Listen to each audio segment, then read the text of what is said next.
Sometimes children notice that everything feels different when it's time to visit the other parent.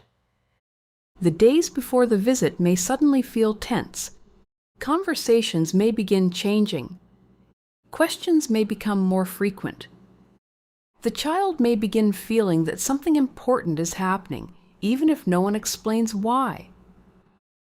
Over time, they may begin noticing that visits no longer feel like simple time with someone they love. Instead, the time before the visit begins feeling emotionally complicated.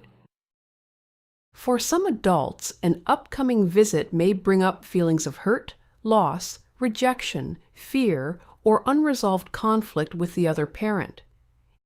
Instead of working through those feelings themselves, they may begin reacting in ways that quietly change the emotional atmosphere around the child. The pressure often develops because the adult begins connecting the child's visit with their own difficult feelings about the other parent. And the child slowly starts feeling responsible for those feelings. The child experiences those reactions over and over again. Without fully understanding why, they begin feeling responsible for how the adults are feeling. Sometimes the pressure is obvious. Other times it is much quieter. The child may hear disappointed sighs, long pauses, subtle comments, or questions that seem simple but suddenly feel difficult to answer. Are you excited to go? You'd rather stay here, wouldn't you? I guess you'll probably have more fun there. None of these moments may seem very large on their own, but repeated over time, they can quietly begin teaching the child that visits affect more than just their schedule. They begin feeling that every visit may also affect someone's emotions. This is often where children begin carrying an emotional burden they were never meant to carry. Instead of simply looking forward to spending time with both adults, they begin worrying about saying the wrong thing. They may wonder whether being excited could hurt someone's feelings. They may begin thinking about how one adult will react before they think about how they actually feel. Sometimes children feel this pressure in their body before they understand it with their mind. Their stomach may feel tight before a visit. Their thoughts may race. They may become unusually quiet. Many adults still remember this feeling from their own childhood, not because they disliked seeing either parent, but because they slowly learned that someone else's emotional reaction seemed to depend on what they did.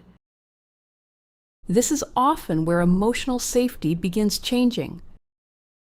The child gradually starts believing that managing the adult's feelings is part of preparing for the visit. And that is where the emotional adaptation quietly begins. Over time, repeated experiences like this may begin changing what the child believes is emotionally safe. They may begin hiding their excitement, holding back their feelings, or carefully choosing what they say before and after every visit. This is the child's emotional adaptation to feel safer. It develops because repeated emotional experiences gradually teach the child that protecting the adult's feelings feels safer than expressing their own honestly. What this often does is place the child in an emotionally difficult position. Instead of simply enjoying time with both parents, they begin feeling responsible for preventing disappointment, conflict, or emotional hurt. Repeated exposure may gradually teach the child that keeping one adult emotionally comfortable feels more important than simply being themselves. If this happens once, it may simply be a difficult moment.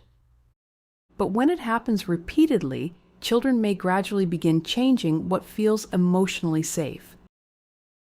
Some people describe this as a narcissistic family pattern when it happens repeatedly. Because over time, the child's emotional needs may gradually become secondary to the adult's emotional needs, relationship conflict, or need for reassurance, placing emotional responsibility on the child that was never theirs to carry. This can help explain why some adults later feel anxious whenever someone they care about might be disappointed, why they carefully monitor other people's reactions, or why enjoying one relationship can sometimes feel like they are being disloyal to another. Repeated loyalty pressure early in life can continue shaping relationships long after childhood has ended. Healthy co-parenting looks very different. Children are not expected to protect adult emotions. They are not made to feel guilty about spending time with either parent, and they are free to love both adults without feeling that someone has to lose. When children feel emotionally safe, visits become opportunities to stay connected with both parents rather than situations they have to emotionally manage. Your confusion may make more sense than you realized. Recognizing this pattern helps explain why visits may have felt emotionally heavy, even when no one openly asked you to choose sides. Protecting another person's emotions was never your responsibility. If this helped, put words to your experience, like the video and subscribe to the channel. This channel exists to help you recognize narcissistic and manipulative patterns calmly, clearly, and without blame, so you can understand what is happening and trust yourself again.